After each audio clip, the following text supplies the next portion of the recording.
Hello guys, আমরা যাচ্ছি এখন ব্রহ্মপুত্র নদীতে গোসল করতে। দেখেন আমার সাথে আমি একজন সিনিয়র পার্সন, সব গিচ্ছু বাহিনী দেখছেন, সব যাবো এখন গোসল করতে। সো চলেন, এই যে এখন চলে আসছে, এই যে এখন ডিগবাজি দিবে বলে দাও। হ্যাঁ, ও নাইস, দেখেন কত পরিমাণ বড় নদী। রাব্বি আমি একটা ডিগবাজি দিই।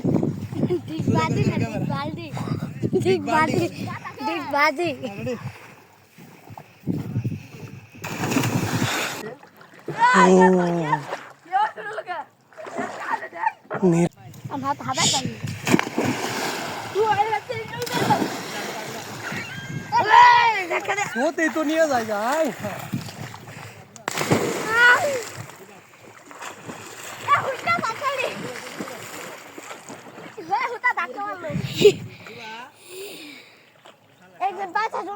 আছে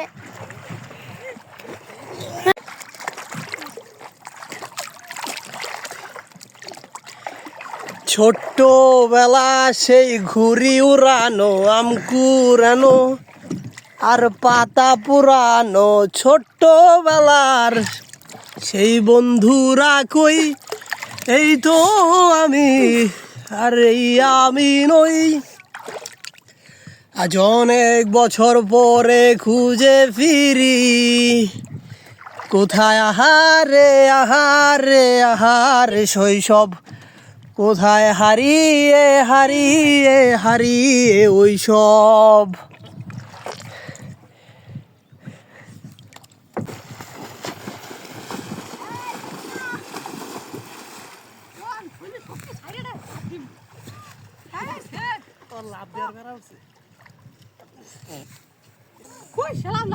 আমি মরবো মারা খাইলে তোরা মেয়ে কত টাকা দেবো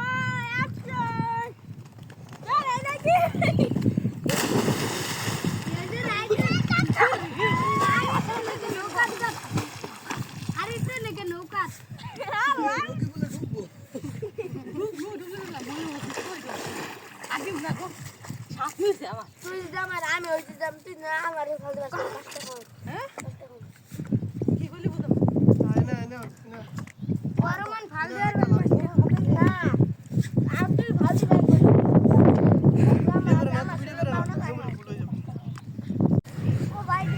গোসল করা শেষ, আমরা চলে যাচ্ছি এখন বাসায়।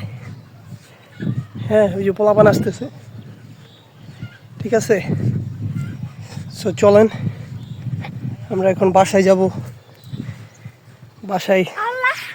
বাসায় গিয়ে ঘুরতে যাব, দেন হচ্ছে খাওয়া দাওয়া করবো। এই তো গ্রাম অঞ্চলের লাইফ তো এটাই। গ্রাম অঞ্চলের লাইফটা ইনকামের সোর্স না থাকলেও তারা কোনো টেনশন করে না। আপনারা যারা ঢাকা শহরে থাকেন, অবভিয়াসলি ইনকামের সোর্স থাকতেই হবে, মার্জবি, তাই না? ইনকামের সোর্স যদি ঢাকা শহরে থাকাকালীন অবস্থায় যদি না থাকে, তাইলে অনেক ক্ষতি হয়ে যায়। যেমন ঘর ভাড়া, খাবারের বিল, পানির বিল ইত্যাদি অনেক কিছু, তাই না? যেমন গ্রাম অঞ্চলের লোকজন এই জিনিসটা নিয়ে ওরা চিন্তা করে না। নিজের বাসা বাড়ি, দুই বেলা না খাইলেও চলবে, কারেন্টের বিল এক মাসেরটা অন্য মাসে দিলেও চলবে।